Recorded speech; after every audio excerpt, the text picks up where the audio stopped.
Hey guys, hope you are all doing well today. So we have a matchup between the Lizardmen going up against the forces of the Tomb Kings. So for the Lizardmen army, we have a front line made up of Saurus warriors with shields. These guys are very powerful against the relatively weak infantry of the Tomb Kings. Skeleton warriors, skeleton spearmen really don't stand a chance against the Saurus horde that is coming at them. But they're backed up by temple guards, which are even more elite infantry for the Lizardmen. These guys have great melee stats and a ton of HP, and so they'll really be standing firm even against infantry units such as the ushtabi. The Lizardmen also have one ancient salamander who is going to be firing in at the very closely grouped up skeleton warriors. They can do a ton of damage against the Tomb King infantry because their formations are very, very tightly packed. And so one shot from this ancient salamander can take out 10 to 12 units of these skeleton warriors, 10 to 12 models of these skeleton warriors. So very powerful in this matchup if the Lizardmen can keep him alive. Lizardmen are also bringing one Bastildon with a Revivification Crystal just to heal up any units that seem to be losing too much HP, a Skink Priest of Beast coming with a Manticore Summon and an Amber Spear, and Krog-Gar upon his Carnosaur with Hand of the Gods. Hand of the Gods is really powerful against Settra the Imperishable, though in this case the Tomb King Slayer has gone with High Queen Khalida. For some reason, Hand of the Gods is like super effective against Settra the Imperishable and doesn't do nearly as much damage against other lords such as High Queen Khalida, but still pretty darn good in this matchup. And one unit of cavalry that are going to be Vanguard deployed, the Pak-Hok-Pak cohort, the Regiment of Renowned Cold One Spear Riders. They're just going to be sitting in the back and surprising the Tomb Kings by charging into the backs of some valuable ushtabi greatbows. If they can get around these spears, they are going to be causing a ton of damage and chaos among the backlines of the Tomb Kings. And that's it for the Lizard army, so let's move on to the Tomb Kings. Excuse me. So a front line of skeleton warriors, as I mentioned, very weak, won't stand up very well to Saurus warriors, but they are just chaff. They're meant to hold out for as long as possible while ushtabi greatbows in the back do the damage that they were born to do. In the back, gonna have skeleton spearmen who again aren't very powerful by themselves, but they can withstand charges. Well, they can fight against cavalry units that are attempting to flank around and destroy ushtabi greatbows. So their anti-large is really gonna come in handy in this one against the Pak-Hok-Pak cohort. In the left flank, two skeleton chariots, one of which is chevroned up. I can't tell if that's bronze or gold, but either way, chevroned up and really going to be doing a ton of damage to the Lizardmen infantry. And in the middle, the big damage dealers for the Tomb Kings, 4 units of ushtabi greatbows. This is easily the most ushtabi greatbows I've seen in a multiplayer matchup, and they are so powerful against the Lizardmen. For the Lord, the Tomb Kings are going with High Queen Khalida, who's going to be very powerful in fighting Krog-Gar, since she is a duelist, and a Leash Priest of Nehekara. So this guy is comes with a ton of debuffs against the Lizardmen and buffs for the Tomb Kings army. So overall, a great army that is really going to be very tough for the Lizardmen to take down. And so let's get the battle started. So the reason I had it paused is because the battle gets very interesting right from the get-go. So 4 units of ushtabi greatbows can really lay a beating against single entity units, and you will start to see them do this right from the beginning, so I didn't want to miss any of the action as it happened. Excuse me. And so now the Lizardmen army is in range and they are fired. The ushtabi greatbows are instantly targeting the ancient salamander, and he is losing a ton of HP, almost at half HP at this point. That HP debuff he took a while ago really hurts him in these kind of battles, and look how much HP he has lost. He is wavering and probably, yeah, he has routed from the battle right from the get-go. 0 shots fired, barely moved his muscles, and he is already running from the battle. Those ushtabi greatbows are just so powerful in this matchup, though I do manage to get a Revivification Crystal on the Ancient Salamander as he runs away, so he will be gaining back HP, and as you can see, he has recovered. The Ushtabi Greatbows have changed targets to Krokgar, but Krokgar is a lot more beefier, and look at his Hand of the Gods go. It doesn't do too much damage against High Queen Khalida. Again, I'm not really sure why it does so much damage to Cetra, but not as much to the High Queen, but still I'd say still pretty much a pretty great value for the shots.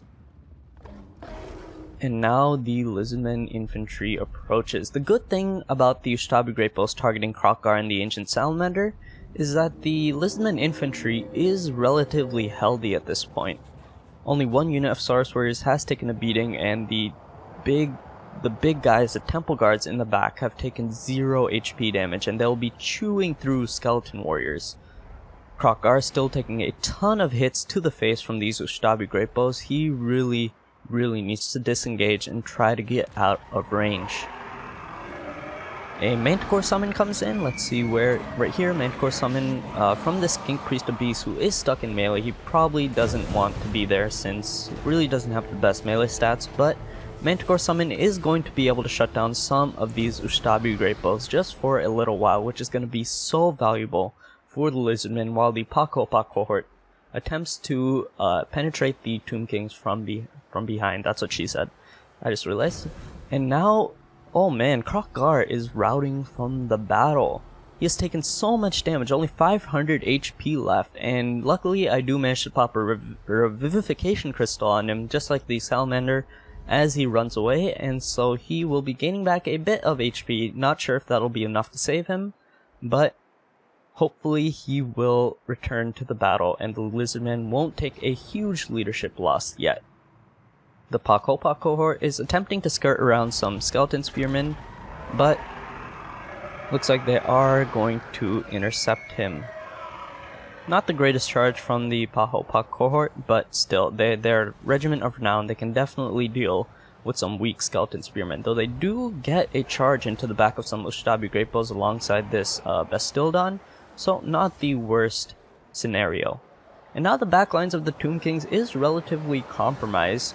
They are disengaging some of the Ushtabi Greatbows, which will continue to fire, but the Manticore is just pursuing them to hell, honestly.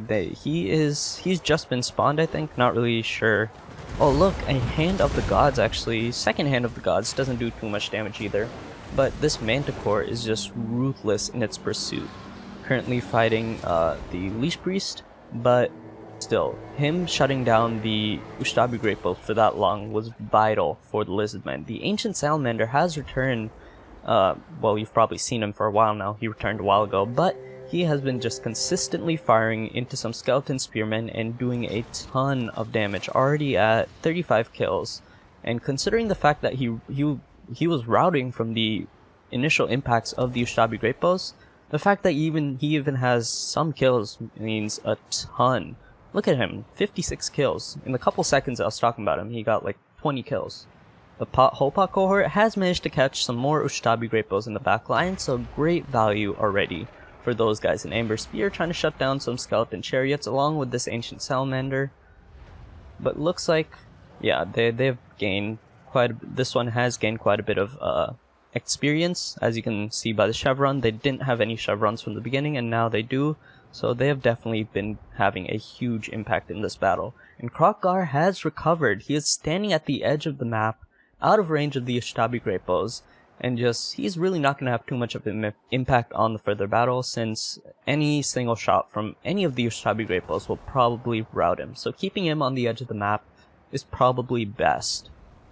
And now the Lizardmen infantry is collapsing in on the Ushtabi Greatbows. The backlines of the Tomb Kings is in great danger. The Hopa cohort going to be charging into the front of these Ushtabi Greatbows and shutting them down. High Queen Khalida is very weak, surrounded by Temple Guards and Saurus Warriors. She is not going to live for very long in that fight. Really has to disengage unless the Tomb Kings, unless the Tomb Kings want a leadership loss, which seems like they have taken. Why would they want a leadership loss? Not sure, but they have taken it nonetheless. This is huge for the Lizardmen, because the fact that they lost an Ancient Salamander and Kroq-Gar right from the beginning of the battle was hugely destructive for the Lizardmen army, but now they have managed to coalesce the remainder of the infantry might onto the remaining ushtabi great bows. And ushtabi really aren't pushovers in melee. Remember, ushtabi great bows are basically just ushtabi infantry given bows, so they can definitely deal quite a bit of damage in melee.